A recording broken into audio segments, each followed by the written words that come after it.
പരിക്കിൽ നിന്ന് മുക്തനാവാതെ ദീർഘകാലമായി കളിക്കളത്തിന് പുറത്തു നിൽക്കുകയാണ് നെയ്മർ ജൂനിയർ. ഒരു വർഷത്തെ ഇടവേളയ്ക്ക് ശേഷം കളിക്കളത്തിലേക്ക് തിരിച്ചെത്തിയെങ്കിലും 20 മിനിറ്റ് പൂർത്തിയാക്കാൻ പോലും നെയ്മറിന് കഴിഞ്ഞില്ല. നെയ്മർ വീണ്ടും പരിക്കേറ്റ് പുറത്തായി. വൻതുകയ്ക്ക് സ്വന്തമാക്കിയ നെയ്മറുടെ കരാർ പുതുക്കേണ്ടെന്ന തീരുമാനത്തിലാണ് സൗദി ക്ലബ് അൽ ഹിലാൽ. ഇതോടെ നെയ്മറുടെ ഭാവി എന്താകുമെന്ന ആശങ്കയിലാണ് ആരാധകർ. മെസ്സിയും സുവാരസും കളിക്കുന്ന ഇന്റർ മയാമിയിലേക്ക് ചേക്കേറാൻ താല്പര്യമുണ്ടെന്ന് നെയ്മർ പറഞ്ഞിരുന്നു. നെയ്മറുടെ ഉയർന്ന പ്രതിഫലം താങ്ങാൻ ഇന്റർ മയാമിക്ക് കഴിയുമോ എന്ന് വ്യക്തമല്ല. ഇതോടൊപ്പം ബ്രസീലിയൻ ക്ലബ് സാന്റോസ് നെയ്മറെ ടീമിൽ തിരിച്ചെത്തിക്കാൻ ശ്രമിക്കുന്നുണ്ട്. നെയ്മറുടെ ബാല്യകാല ക്ലബ്ബാണ് സാന്റോസ്. ഈ പശ്ചാത്തലത്തിൽ നെയ്മറുടെ ഭാവി കാര്യങ്ങൾ എന്തൊക്കെയെന്ന് വെളിപ്പെടുത്തിയിരിക്കുകയാണ് നെയ്മറുടെ പിതാവ്. നെയ്മർ 2025 ക്ലബ് ലോകകപ്പ് വരെ അൽ ഹിലാലിൽ തുടരുമെന്നാണ് താരത്തിന്റെ അച്ഛൻ പറയുന്നത്. നെയ്മർ സാന്റോസ് സീനിയറിന്റെ വാക്കുകൾ ഇങ്ങനെയാണ്: നെയ്മറുടെ ആരോഗ്യം എങ്ങനെയെന്ന് വ്യക്തമാവുന്നത് വരെ കാത്തിരിക്കണം. 2025 ക്ലബ് ലോകകപ്പ് വരെ അൽ ഹിലാലിൽ തുടരാനാണ് നെയ്മർ ആഗ്രഹിക്കുന്നത്.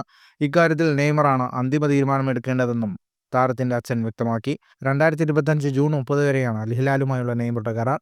ക്ലബ് ലോകകപ്പ് ജൂൺ 15 അമേരിക്കയിൽ തുടങ്ങുക.